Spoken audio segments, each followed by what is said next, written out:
ทุก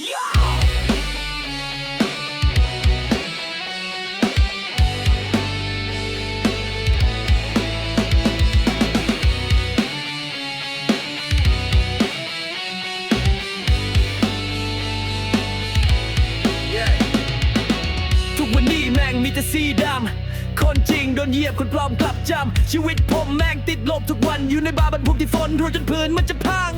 เดินผ่านใครก็โดนมองเหยียดเขาเห็นแค่ผมและไม่เคยคิดจะเบียดมองว่าผมขี้ยาเด็กบ้าไร้ค่าไม่มีใครเห็นตอนผมนั่งร้องไห้กันบ้านที่ฝ่าหลุดมาทุกคำด่ามันเสียบลงในออกไม่มีเงินไม่มีรักไม่มีโชคเห็นผมพังเขาก็ซ้ำไม่จบแต่ไม่เคยทำเลยหัวใจผมมันยังทนได้อีกนานไหมผมก็คนผมก็มีหัวใจแค่อยากมีใครกอดบ้างได้ไหมไม่ใช่แค่ตบไม่ใช่แค่ตี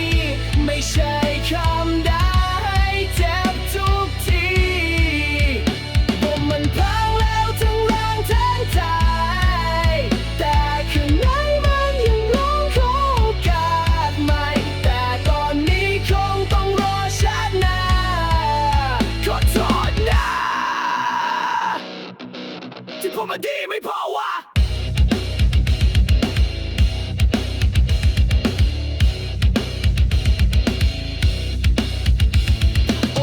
ลงทางลึกยิ่งเดินยิ่งลงไม่มีใครจูงมือไม่มีใครส่งคนที่ควรจะรักกับซ้ำให้จมด่าผมเลวแต่ไม่เคยฉุดผมให้พ้นลุ่มพอคนอื่นด่าก็บอกว่าผมสมควรแทนที่จะปกป้องกลับเอาตีมาซ้ำซ้อนบอกว่าโตมาไม่เอาไหนแต่ไม่เคยส่องกระจกดูตัวเองมั่งไหม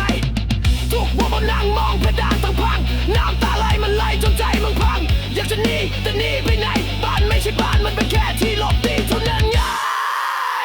ผมก็คนผมก็มีหัวใจแค่อยากมีใครกอดบ้างได้ไหมไม่ใช่แค่ตบไม่ใช่แค่ตีไม่ใช่คำด่าให้เจ็บทุกทีผมมันพังแล้วทั้งร่างทั้งใจแต่ข้างในมันยังร้องขอโอกาสใหม่แต่ตอนนี้คงต้องรอชาติหน้าขอโทษนะที่ผมมันดีไม่พอวะ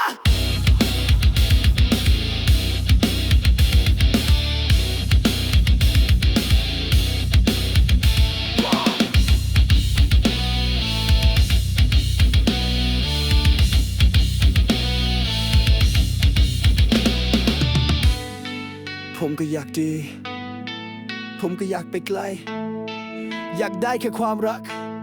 ไม่ต้องอะไรมากมายขอโทษที่ผมมันแหละในสายตาแต่เชื่อเถอะข้างในยังรออ้อมกอดจากใครสักคนมา